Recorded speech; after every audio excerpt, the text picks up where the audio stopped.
Hi hello ವೀಕ್ಷಕರೇ, ಎಲ್ಲರಿಗೂ ನಮಸ್ಕಾರ. ವೀಕ್ಷಕರೇ ಇಲ್ಲಿ ಈಗಾಗಲೇ ಕರ್ನಾಟಕ ರಾಜ್ಯದಲ್ಲಿರುವಂತಹ ಪ್ರತಿಯೊಂದು ಜಿಲ್ಲೆಗಳಲ್ಲಿ ಇರುವಂತಹ ಪ್ರತಿಯೊಂದು ಮಹಿಳೆಯರಿಗೂ ಕೂಡ ಇಲ್ಲಿ ಭರ್ಜರಿ ಗುಡ್ ನ್ಯೂಸ್ ವೀಕ್ಷಕರೇ. ಏಕೆಂದರೆ ನೋಡಿ ವೀಕ್ಷಕರೇ ಇಲ್ಲಿ ಗೃಹಲಕ್ಷ್ಮಿ ಯೋಜನೆಯ 13ನೇ ಕಂತಿನ ಹಣ ಪಡೆದುಕೊಂಡ ಪ್ರತಿಯೊಂದು ಮಹಿಳೆಯರ ಖಾತೆಗಳಿಗೆ ಈಗ 14ನೇ ಕಂತಿನ ಹಣ 2000 ಮತ್ತು 15ನೇ ಕಂತಿನ ಹಣ 2000 ಟೋಟಲ್ ಆಗಿ ಮಹಿಳೆಯರ ಖಾತೆಗಳಿಗೆ ಇಲ್ಲಿ 4000 ರೂಪಾಯಿ ಹಣವನ್ನು ಬಿಡುಗಡೆ ಆಗ್ತಾ ಇದೆ ವೀಕ್ಷಕರೇ. ಅದಕ್ಕಾಗಿ ಇಲ್ಲಿ ನೀವು 13ನೇ ಕಂತಿನ ಹಣ 2000 ರೂಪಾಯಿ ಹಣವನ್ನು ಪಡೆದುಕೊಂಡಿದ್ದರೆ ನಿಮ್ಮ ಖಾತೆಗಳಿಗೆ ಆದಷ್ಟು ಬೇಗನೆ 14ನೇ ಕಂತಿನ ಹಣ ಮತ್ತು 15ನೇ ಕಂತಿನ ಹಣ 2000 ಟೋಟಲ್ ಆಗಿ ಇಲ್ಲಿ ಮಹಿಳೆಯರ ಖಾತೆಗಳಿಗೆ 4000 ರೂಪಾಯಿ ಹಣವನ್ನು ಬಿಡುಗಡೆ ಆಗ್ತಾ ಇದೆ ವೀಕ್ಷಕರೇ. ಹಾಗಿದ್ದರೆ ಇಲ್ಲಿ ಎಷ್ಟು ರೂಪಾಯಿ ಹಣವನ್ನು ಬಿಡುಗಡೆ ಆಗ್ತಾ ಇದೆ ಮತ್ತು 13ನೇ ಕಂತಿನ ಹಣ 2000 ರೂಪಾಯಿ ಹಣವನ್ನು ಪಡೆದುಕೊಂಡ ಪ್ರತಿಯೊಂದು ಮಹಿಳೆಯರ ಖಾತೆಗಳಿಗೆ ಇಲ್ಲಿ 14ನೇ ಕಂತಿನ ಹಣ ಮತ್ತು 15ನೇ ಕಂತಿನ ಹಣವನ್ನು ಯಾವ ಜಿಲ್ಲೆಗಳಿಗೆ ಬಿಡುಗಡೆ ಮಾಡಿದ್ದಾರೆ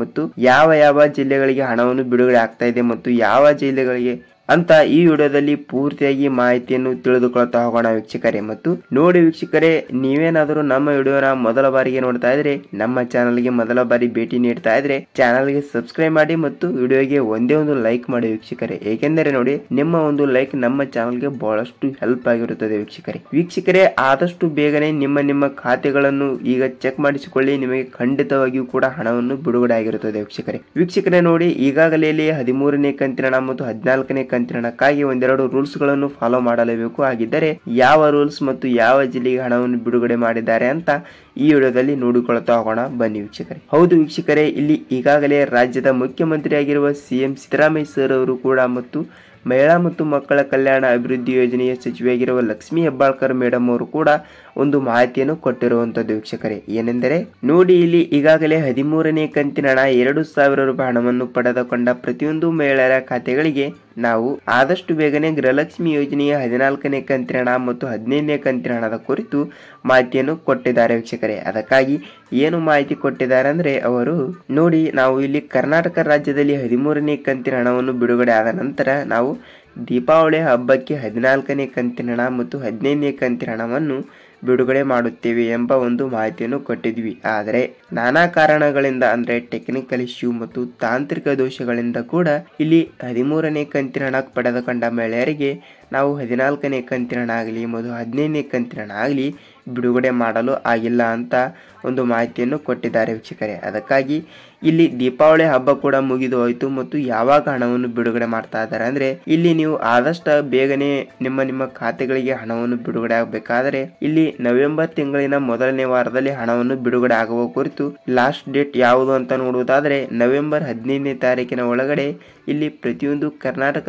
ರಾಜ್ಯದಲ್ಲಿ ಇರುವಂತಹ ಮಹಿಳೆಯರ ಖಾತೆಗಳಿಗೆ 14ನೇ ಕಂತಿನ ಹಣ 2000 ಮತ್ತು 15ನೇ ಕಂತಿನ ಹಣ 2000 ಟೋಟಲ್ ಆಗಿ ಮಹಿಳೆಯರ ಖಾತೆಗಳಿಗೆ 4000 ರೂಪಾಯಿ ಹಣವನ್ನು ಅತಿ ಶೀಘ್ರದಲ್ಲೇ ಬರುವ ಮಾಹಿತಿಯನ್ನು ಒಂದು ಕೊಟ್ಟಿರುವಂತದ್ದು ವೀಕ್ಷಕರೇ. ಹಾಗಿದ್ದರೆ ಇಲ್ಲಿ ಯಾವ ರೂಲ್ಸ್ ಗಳನ್ನು ಫಾಲೋ ಮಾಡಬೇಕು ಮತ್ತು ರೇಷನ್ ಕಾರ್ಡ್ಗಳು ಇದ್ದರೆ ಮಾತ್ರ ಹಣವನ್ನು ಬಿಡುಗಡೆ ಆಗುತ್ತದೆಯಾ ಮತ್ತು ಇಲ್ಲಿ ಯಾವ ಜಿಲ್ಲೆಗಳಿಗೆ ಹಣವನ್ನು ಬಿಡುಗಡೆ ಆಗ್ತಾ ಇದೆ ಅಂತ ನೋಡುವುದಾದರೆ ವೀಕ್ಷಕರೇ ಇಲ್ಲಿ ನೀವು ರೂಲ್ಸ್ ಗಳನ್ನು ಫಾಲೋ ಮಾಡಬೇಕಾದ್ರೆ ಯಾವ ರೂಲ್ಸ್ ಅಂತ ನೋಡುವುದಾದರೆ ನೋಡಿ ಇಲ್ಲಿ ನಿಮ್ಮ ಜಿಲ್ಲೆಗಳಿಗೆ ಅಂದ್ರೆ ನಿಮ್ಮ ಜಿಲ್ಲೆಗಳಲ್ಲಿ ಇರುವಂತಹ ನೀವು ನಿಮ್ಮ ಗೃಹಲಕ್ಷ್ಮಿ ಯೋಜನೆಗೆ ಹಣವನ್ನು 13ನೇ ಕಂತಿನ ಹಣವನ್ನು ಪಡೆದುಕೊಂಡಿದ್ದರೆ ನಿಮಗೆ ಯಾವುದೇ ರೂಲ್ಸ್ ಬೇಡ ವೀಕ್ಷಕರೇ. ಖಂಡಿತವಾಗಿಯೂ ನಿಜವಾಗಿಯೂ ನಿಮ್ಮ ಖಾತೆಗಳಿಗೆ ಗೃಹಲಕ್ಷ್ಮಿ ಯೋಜನೆಯ 14ನೇ ಕಂತಿನ ಹಣ ಮತ್ತು 15ನೇ ಕಂತಿನ ಹಣ ಟೋಟಲ್ ಆಗಿ ಮಹಿಳೆಯರ ಖಾತೆಗಳಿಗೆ 14ನೇ ಕಂತಿನ ಹಣ 2000 ಮತ್ತು 15ನೇ ಕಂತಿನ ಹಣ 2000 ಟೋಟಲ್ ಆಗಿ ಮಹಿಳೆಯರ ಖಾತೆಗಳಿಗೆ 4000 ರೂಪಾಯಿ ಹಣವನ್ನು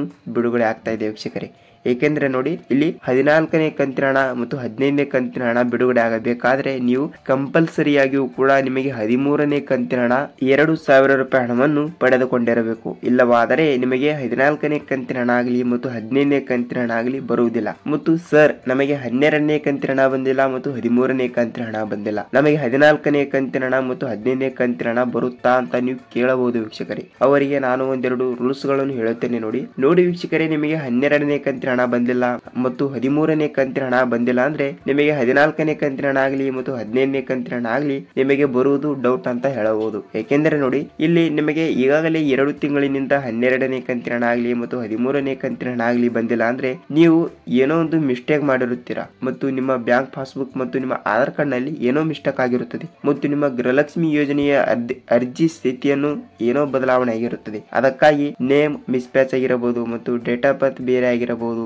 ಹೀಗಾಗಿ ನಿಮ್ಮ ರೇಷನ್ ಕಾರ್ಡ್ ಗಳಲ್ಲಿ ಕೂಡ ಏನಾದರೂ ಬದಲಾವಣೆ ಆಗಿರಬಹುದು. ಅದಕ್ಕಾಗಿ ನಿಮಗೆ 12ನೇ ಕಂತಿನ ಹಣ ಆಗಲಿ ಮತ್ತು 13ನೇ ಕಂತಿನ ಹಣ ಆಗಲಿ ಬಂದಿರುವುದಿಲ್ಲ ವೀಕ್ಷಕರೇ. ಹಾಗಿದ್ರೆ ಸರ್ ನಾವು ಏನು ಮಾಡಬೇಕು ಅಂತ ನೀವು ಕೇಳುವುದಾದರೆ ನೋಡಿ ವೀಕ್ಷಕರೇ, ಇಲ್ಲಿ ಮೊದಲನೇ ಪಾಯಿಂಟ್ ಏನು ಮಾಡಬೇಕು ಅಂತ ನೋಡುವುದಾದರೆ ನೀವು ನಿಮ್ಮ ಬ್ಯಾಂಕಿಗೆ ಹೋಗಿ ನಿಮ್ಮ ಆಧಾರ್ ಕಾರ್ಡ್ ಮತ್ತು ನಿಮ್ಮ ಬ್ಯಾಂಕ್ ಪಾಸ್ಬುಕ್ ಅನ್ನು ಸೀಡಿಂಗ್ ಆಗಿದೆಯಾ ಇಲ್ವಾ ಅಂತ ಒಂದು ಸಲ ನೀವು ಪರಿಶೀಲನೆ ಮಾಡಿಸಿಕೊಳ್ಳಬೇಕು. ಏಕೆಂದರೆ ನೋಡಿ, ಇಲ್ಲಿ ಸೀಡಿಂಗ್ ಆಗಿರುವ ಬ್ಯಾಂಕ್ ಖಾತೆಗಳಿಗೆ ಮಾತ್ರ ಸರ್ಕಾರದಿಂದ ದುಡ್ಡು ಬರುವ ಒಂದು ಸಾಧ್ಯತೆ ಇದೆ ವೀಕ್ಷಕರೇ. ಅದಕ್ಕಾಗಿ ಮೊದಲನೇ ಪಾಯಿಂಟ್ ಯಾವುದು ಅಂದ್ರೆ ನೀವು ನಿಮ್ಮ ಬ್ಯಾಂಕಿಗೆ ಹೋಗಿ ನಿಮ್ಮ ಆಧಾರ್ ಕಾರ್ಡ್ ಅನ್ನು ಸೀಡಿಂಗ್ ಮಾಡಿಸಿಕೊಳ್ಳಿ. ನಿಮಗೆ ಖಂಡಿತವಾಗಿಯೂ ಕೂಡ ಹಣವನ್ನು ಬಿಡುಗಡೆ ಆಗಿರುತ್ತದೆ. ಸರ್ ನಮ್ಮದು ಸೀಡಿಂಗ್ ಆಗಿದೆ ಅಂತ ನೀವು ಕೇಳಬಹುದು. ನೋಡಿ ಓಕೆ, ಇಲ್ಲಿ ಸೀಡಿಂಗ್ ಆಗಿದ್ದರೆ ಓಕೆ, ಬೇರೆ ಸೊಲ್ಯೂಷನ್ ಏನು ಅಂತ ನೋಡುವುದಾದ್ರೆ ನೀವು ನಿಮ್ಮ ಮೊಬೈಲ್ ನಲ್ಲೇ ನಿಮ್ಮ ರೇಷನ್ ಕಾರ್ಡ್ ಸ್ಥಿತಿ ಅಂದ್ರೆ ರೇಷನ್ ಕಾರ್ಡ್ ಸ್ಟೇಟಸ್ ಪರಿಶೀಲನೆ ಮಾಡಿಸಿಕೊಳ್ಳಬೇಕು. ಏಕೆಂದರೆ ನೋಡಿ, ರೇಷನ್ ಕಾರ್ಡ್ ಚಾಲು ಇದೆಯಾ ಇಲ್ವಾ ಅಂತ ನೀವು ನಿಮ್ಮ ಮೊಬೈಲ್ ನಲ್ಲೇ ಒಂದು ಸಲ ಚೆಕ್ ಮಾಡಿಸಿಕೊಳ್ಳಿ. ಯಾಕೆಂದ್ರೆ ನೋಡಿ,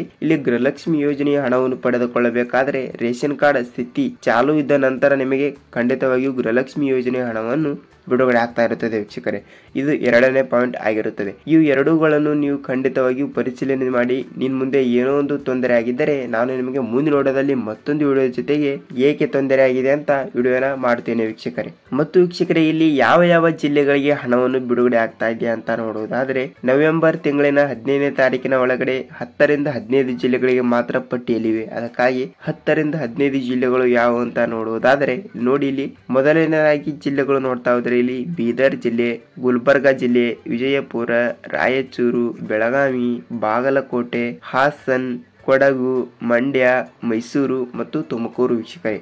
ನೋಡಿ, ಕೇವಲ 11 ಜಿಲ್ಲೆಗಳಿಗೆ ಮಾತ್ರ ಇಲ್ಲಿ ನವೆಂಬರ್ ತಿಂಗಳಿನ 15ನೇ ತಾರೀಕಿನ ಒಳಗಡೆ ಪ್ರತಿಯೊಂದು ಕರ್ನಾಟಕ ರಾಜ್ಯದಲ್ಲಿ ಇರುವಂತಹ ಮಹಿಳೆಯರ ಖಾತೆಗಳಿಗೆ ಗೃಹಲಕ್ಷ್ಮಿ ಯೋಜನೆಯ 14ನೇ ಕಂತಿನ ಹಣ ಮತ್ತು ಗೃಹಲಕ್ಷ್ಮಿ ಯೋಜನೆಯ 15ನೇ ಕಂತಿನ ಹಣ ಟೋಟಲ್ ಆಗಿ ಮಹಿಳೆಯರ ಖಾತೆಗಳಿಗೆ 4,000 ರೂಪಾಯಿ ಹಣವನ್ನು ಬಿಡುಗಡೆ ಆಗ್ತಿರುವಂತದ್ದು ವೀಕ್ಷಕರೇ. ಅದಕ್ಕಾಗಿ ನಿಮ್ಮ ಖಾತೆಗಳಿಗೆ ಎಷ್ಟು ರೂಪಾಯಿ ಹಣವನ್ನು ಬಂದಿದೆ ಮತ್ತು ಯಾವ ಜಿಲ್ಲೆ ಅಂತ ಕಮೆಂಟ್ ಮಾಡಿ ವೀಕ್ಷಕರೇ. ಏಕೆಂದರೆ ನೋಡಿ, ನೀವು ಕೊಡುವ ಒಂದು ಕಮೆಂಟ್ ಬೇರೆಯವರಿಗೆ ಬಹಳಷ್ಟು ಹೆಲ್ಪ್ ಆಗಿರುತ್ತದೆ. ಏಕೆಂದರೆ ಒಂದು ಎಕ್ಸಾಂಪಲ್ ಹೇಳುತ್ತೇನೆ ನೋಡಿ. ಏಕೆಂದರೆ ಇಲ್ಲಿ ಬೇರೆ ಜಿಲ್ಲೆದವರು ಒಂದು ವಿಡಿಯೋನ ನೋಡ್ತಾ ಇರ್ತಾರೆ ಮತ್ತು ನೀವು ಬೇರೆ ಜಿಲ್ಲೆಯವರಾಗಿರ್ತೀರ. ಅದಕ್ಕಾಗಿ ನಿಮ್ಮ ಜಿಲ್ಲೆಗೆ ಹಣವನ್ನು ಬಂದಿರುತ್ತದೆ, ಆದರೆ ಅವರು ಕೂಡ ವಿಡಿಯೋನ ನೋಡಿದಾಗ ಕಮೆಂಟ್ ಅನ್ನು ಚೆಕ್ ಮಾಡುತ್ತಾರೆ. ಏಕೆಂದರೆ ನೋಡಿ, ನಿಮ್ಮ ಜಿಲ್ಲೆ ಬೆಳಗಾವಿ ಆಗಿದ್ದರೆ ಬೆಳಗಾವಿ ಜಿಲ್ಲೆಗೆ ಹಣವನ್ನು ಬಂದಿದೆ ಅಂತ ಅವರಿಗೂ ಕೂಡ ಸ್ವಲ್ಪ ಕನ್ಫರ್ಮ್ ಆಗಿ ಭರವಸೆಯನ್ನು ಇಟ್ಟಿರುತ್ತಾರೆ ವೀಕ್ಷಕರೇ. ಅದಕ್ಕಾಗಿ ಯಾವ ಜಿಲ್ಲೆಗಳಿಗೆ ಹಣವನ್ನು ಬಂದಿದೆ ಮತ್ತು ಎಷ್ಟು ರೂಪಾಯಿ ಹಣವನ್ನು ಬಂದಿದೆ ಅಂತ ಕಮೆಂಟ್ ಮಾಡಿ ವೀಕ್ಷಕರೇ. ನೋಡಿ, ವಿಡಿಯೋನ ಪೂರ್ತಿಯಾಗಿ ಕೊನೆವರೆಗೂ ನೋಡಿದಕ್ಕಾಗಿ ಧನ್ಯವಾದಗಳು. ಮತ್ತು ನಿಮಗೆ ಇದೇ ರೀತಿಯಾಗಿಯೂ ಕೂಡ ಗೃಹಲಕ್ಷ್ಮಿ ಯೋಜನೆಯ ಪ್ರತಿದಿನದ ಅಪ್ಡೇಟ್ ಅನ್ನು ಬೇಕಾದರೆ ನಮ್ಮ ಚಾನಲ್ಗೆ ಮೊದಲ ಬಾರಿ ಭೇಟಿ ನೀಡ್ತಾ ಇದ್ರೆ ಚಾನಲ್ಗೆ ಸಬ್ಸ್ಕ್ರೈಬ್ ಮಾಡಿ ಮತ್ತು ಪಕ್ಕದಲ್ಲಿರುವ ಬೆಲ್ ಐಕಾನ್ ಕೂಡ ಕ್ಲಿಕ್ ಮಾಡಿ ವೀಕ್ಷಕರೇ. ವಿಡಿಯೋನ ಪೂರ್ತಿಯಾಗಿ ನೋಡಿದಕ್ಕೆ ಧನ್ಯವಾದಗಳು. ಮತ್ತೆ ಮುಂದಿನ ವಿಡಿಯೋದಲ್ಲಿ ಮತ್ತೊಂದು ಅಪ್ಡೇಟ್ ಜೊತೆಗೆ ಮತ್ತೊಂದು ವಿಡಿಯೋದಲ್ಲಿ ಭೇಟಿಯಾಗೋಣ ವೀಕ್ಷಕರೇ. ನಮಸ್ಕಾರ.